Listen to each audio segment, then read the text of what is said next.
Puede que no conozcas el país del que vamos a hablar en el vídeo de hoy, pero es muy probable que tengas algún producto fabricado con materias primas de este lugar. Al fin y al cabo, estamos hablando de uno de los mayores productores de algodón del mundo. Una materia prima que puedes encontrar en tu ropa, billetes e incluso productos de higiene personal. Un país que, a pesar de ser el más poblado de Asia Central, estuvo aislado durante mucho tiempo y su población sufrió una de las dictaduras más estrictas del mundo. ¿De qué país estamos hablando? ¿Cómo llegó el algodón a ser importante para el país y al mismo tiempo causó una de las mayores catástrofes medioambientales del siglo pasado? En la región central del continente asiático hay varios países cuyo nombre termina en istán. Entre ellos, Uzbekistán, un país geográficamente estratégico para la conexión entre Oriente y Occidente y por donde pasaban casi todas las rutas de la Gran Ruta de la Seda. Pero aquellos días de integración quedaron atrás y el país se cerró al mundo tras ingresar en la Unión Soviética. Antes de formar parte del bloque comunista, el país perteneció a varios imperios a lo largo de sus milenios de historia. Inicialmente formó parte del Imperio Persa. Estuvo bajo el control de Alejandro Magno. También sufrió las consecuencias de las invasiones de Gengis Khan y estuvo bajo el dominio del Imperio Mongol. Uzbekistán también sufrió una invasión árabe hacia el siglo VIII, que trajo el Islam a la región, religión que aún practica el 93% de la población. Pero el periodo de la Unión Soviética, entre otras cosas por ser el más reciente, fue el que más cambios provocó en el país, y sus consecuencias aún se dejan sentir hoy en día, como veremos a continuación. Tras la adhesión de Uzbekistán a la Unión Soviética en 1925, se colectivizó la tierra, se eliminó a las élites y a los opositores al régimen, y un gran número de ciudadanos uzbecos abandonaron el país. Durante la Segunda Guerra Mundial, algunas fábricas que se encontraban en posiciones vulnerables en la parte occidental del bloque comunista fueron trasladadas a Uzbekistán, ya que allí estarían seguras debido a su posición geográfica. Uzbekistán, junto con Liechtenstein, son los únicos países del mundo que no tienen acceso al mar y están rodeados de países que tampoco lo tienen, por lo que era estratégico para las fábricas de armas. Durante este periodo, muchos trabajadores de otras partes de la Unión Soviética se trasladaron al país, que también fue destino de algunos grupos étnicos considerados traidores por el régimen y que fueron deportados allí. Esta migración cambió por completo la demografía local. Tras el final de la Segunda Guerra Mundial, la República Socialista Soviética de Uzbekistán, como se llamaba entonces, mantuvo cierta importancia dentro del bloque, pero por un motivo diferente.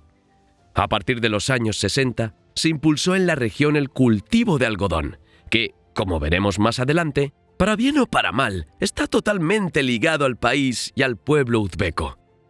La producción de algodón era sumamente importante para la Unión Soviética, ya que se utilizaba tanto para fabricar bombas como para producir ropa barata para la población.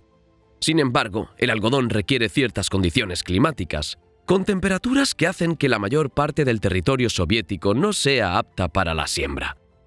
Además del clima, el algodón requiere grandes cantidades de agua. Para hacerse una idea, se necesitan 10.000 litros de agua para producir un solo kilo de algodón. Todas estas condiciones las reunían los países de Asia Central, que tenían un clima cálido y mucha agua para producir algodón. Así que, en los años 60, la Unión Soviética empezó a convertir estos países en grandes productores de algodón. En la década de 1980, el bloque se convirtió en el mayor productor mundial de algodón, y alrededor de 2/3 de esta producción procedían de Uzbekistán. Se ignoraron otros cultivos, porque a cambio de la producción de algodón, la Unión Soviética suministraba lo que el país necesitaba. Y al aumentar la superficie cultivada para satisfacer la creciente demanda, se produjo una de las mayores catástrofes medioambientales sin que se hiciera nada para impedirlo. La producción de algodón fue en gran parte responsable de la tragedia del mar de Aral, que a pesar de su nombre es un lago de agua salada y estaba abastecido por los dos mayores ríos de Asia Central, el Sir Daria y el Amu Daria. Con el uso del agua de ambos ríos y del lago, el nivel empezó a descender y el mar de Aral, que solía ser el cuarto lago más grande del mundo, con una superficie aproximada de 60 kilómetros cuadrados, ahora solo tiene el 10% de esa superficie, y sus alrededores se han convertido prácticamente en un desierto. El desastre ha sido aún mayor, porque además de la extracción de agua para el riego, los ríos recibían parte de los fertilizantes utilizados en la agricultura, y con la reducción del volumen de agua, se ha producido una mayor concentración de sustancias químicas y se ha destruido toda la vida marina. Junto con la desecación del mar vinieron otros efectos, como la falta de lluvias, la muerte de la vegetación circundante y la desaparición de varios lagos de agua dulce de la región, por no hablar de la sal que se llevó el viento y afectó a varias partes del país. Pero, ¿qué ocurrió tras el fin de la Unión Soviética? ¿Mejoraron las cosas para Uzbekistán? En realidad, no han cambiado mucho las cosas para la población. Con el fin del bloque comunista, Islam Karimov, que ya era secretario general del Partido Comunista de Uzbekistán, fue elegido presidente. Lo que podría haber significado libertades civiles y económicas resultó ser otra dictadura. En el poder, Karimov reprimió cualquier intento de oposición y fue elegido presidente varias veces, siempre en elecciones sospechosas de fraude y en las que obtuvo más del 80% de los votos. El presidente gobernó el país hasta su muerte en 2016, y durante sus más de 26 años en el poder, se denunciaron varias violaciones de los derechos humanos. Hubo represión y persecución de la oposición, denuncias de torturas y desapariciones de personas, control de templos y mezquitas e incluso una masacre con más de 180 muertos en una manifestación. Karimov aisló el país y, como veremos más adelante, esclavizó literalmente a su población. Con el fin de la Unión Soviética, el algodón se convirtió en la principal fuente de ingresos del país, y para aumentar las ganancias del gobierno se utilizó mano de obra esclava. Durante la cosecha del algodón, prácticamente toda la población del país era obligada a trabajar sin cobrar. Se cerraban las escuelas y se enviaba a los campos tanto a maestros como a los niños.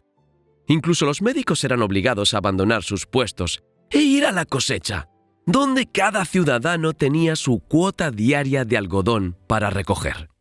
Y el que se negaba era castigado por el dictador.